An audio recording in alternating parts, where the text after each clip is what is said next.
Hi, welcome to another edition of the Alan Rosenberg Show, my very first video of 2023. So I've been doing my channel for a little over 2 years, and this was a fun year for me. I'm really enjoying it, and I thank you for tuning in and watching me, and I hope you're enjoying my videos as well as I show off parts of my collection that I've been buying and collecting and writing and discussing music for 50 years. I started in 1973. So, this year, a good year. My channel's growing a little bit, and one of the great things is that I have some subscribers that watch regularly, and they always comment, and I comment back.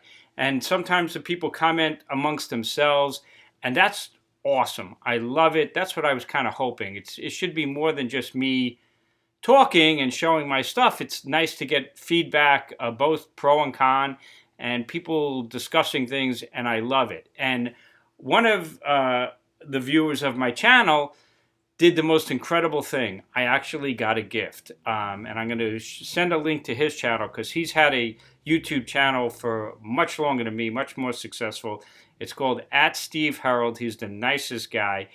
He always comments on my videos. I watch his videos. His videos are mostly his huge collection, and he travels around a lot, goes to local record stores and does a lot of pickups, and he shows you what he bought. Buys a lot of stuff from like the 80s, so if you love that, and that's what I'm going to be showing you, Trouser Press, Steve. But one day he was wearing a shirt and he had this shirt on, and I commented, I'm like, Second Coming Records. And we had a conversation about it, and Steve went out and had a shirt made for me and sent it to me as a gift. I am so blown away.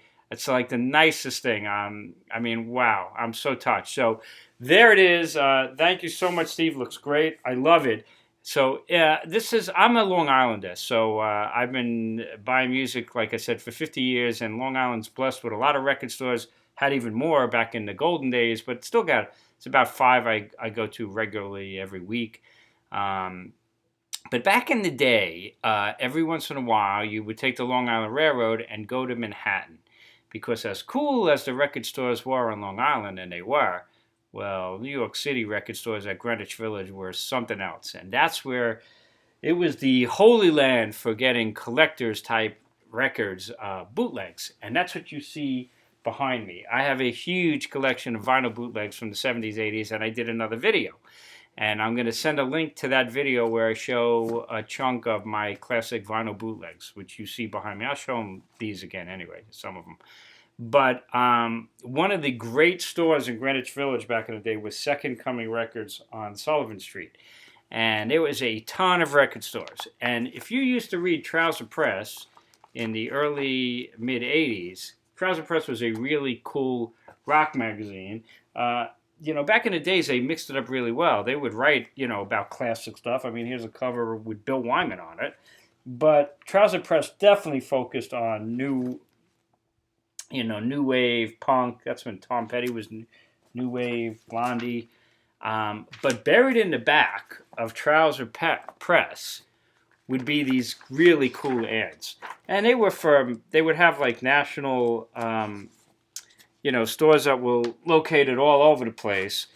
But there was always an ad from a store in Manhattan called Second Coming Records. And there's an original ad from a Trouser Press. This is from 1980. And, here's another one. Is Blondie still a group? This is from 81.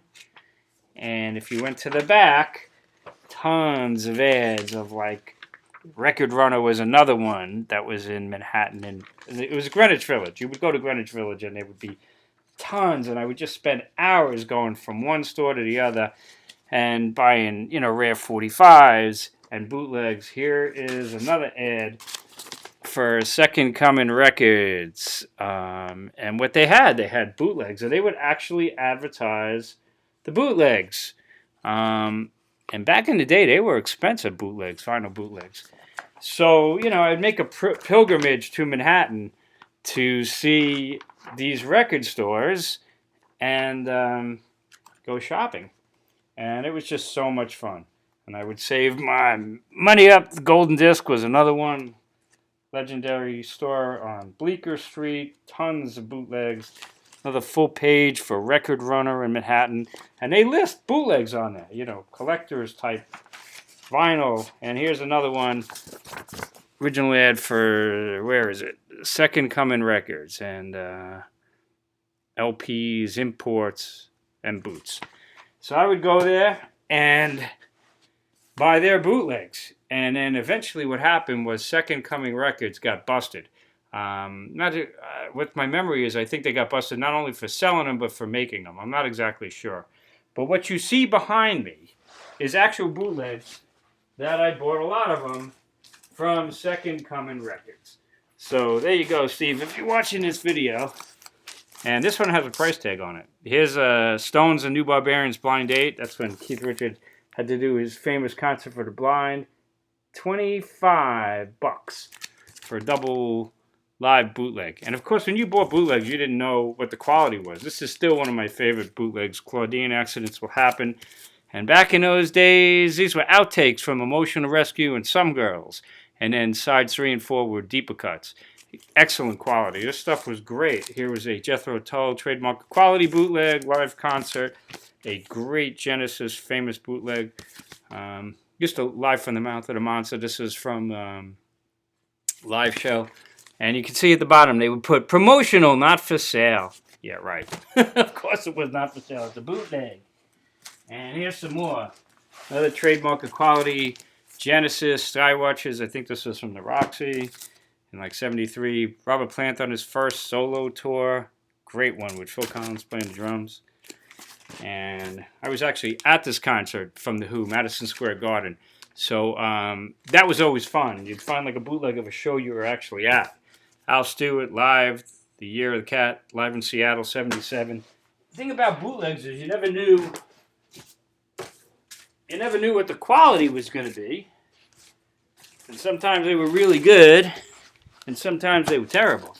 Like this was a concert from the Stones in 1965 from Paris, famous show. And also had Andrew's Blues, which is a song, as well as Cocksucker Blues. And this was Lacerated from the 78 tour from Kentucky, recorded on King Biscuit. Another, oh, here's a price tag. What was this one? $25? $24.95 for a double. I was so excited to get this. A double live bootleg from the 78 tour. Terrible quality. It was Stones 76 Earl's Court. Because back then, remember, no internet. So if you wanted unreleased demos and unreleased live stuff, this was the only way to do it. And it was so much fun. Look at the artwork on this one from Crumb. I mean, look at that. It's better than the Stones' official graphics. All Meat Music, Winter Tour 73. Stones Nicaraguan benefit concert. So, just great stuff. This was another all-time favorite. The Trident mixers. These were outtakes. So, we used to go to Manhattan and buy these bootlegs at Second Coming Records and others as well. So, quick little video there. I wanted to thank Steve for sending me a gift. This is a prized possession, man. This totally brings me back. I just love it. And instantly I started thinking about, you know, those ads in the back of Trouser Press. As I had mentioned, I have unbelievable archives. I have like every single Cream magazine and every single circus magazine, and lots of Crawdaddy and lots of hit paraders, tons of them, and Trouser Press. I actually read these things back in the day and still go back and read them cover to cover. I mean, this is a good example. Look at that. Genesis, Peter Gabriel, Eno, Bowie, Rick Wakeman. Back then, music covered the whole spectrum, and it was great. Much better than today. So thanks for tuning in. Please hit subscribe. My channel hit like 700 subscribers. It took 2 years, and maybe, hopefully, with a little luck and your support and dedication, maybe I'll hit 1,000 this year. That would be cool, but we'll see. Thanks for tuning in. Please hit subscribe. I'm going to send a link to my other video that showed you a lot more vinyl bootlegs because they're really cool. And then I'm also going to send a link to Steve Harold's YouTube channel. Again, Steve sent me this as a gift. I so appreciate it. I'm so excited. And thank you and everybody, if you're watching my channel, thank you for your support. Please send your comments If there's videos that you would like, every once in a while people send requests. The great thing about having a small channel like this is I'll knock them out. I don't do any scripts. I just pure passion, baby. Go into my archives and knock out a video. So if there's something in particular you want, I'll be glad to do it for you. And I will see you in a day or so. I'll try to do a couple of more videos. Hope you had a wonderful new year and a happy holiday. Let's all hope that 2023 is really good. Most importantly, as I always say, stay safe and stay healthy. And please continue to tune in and send in your comments, and please hit subscribe. Thanks. I'll see you next time.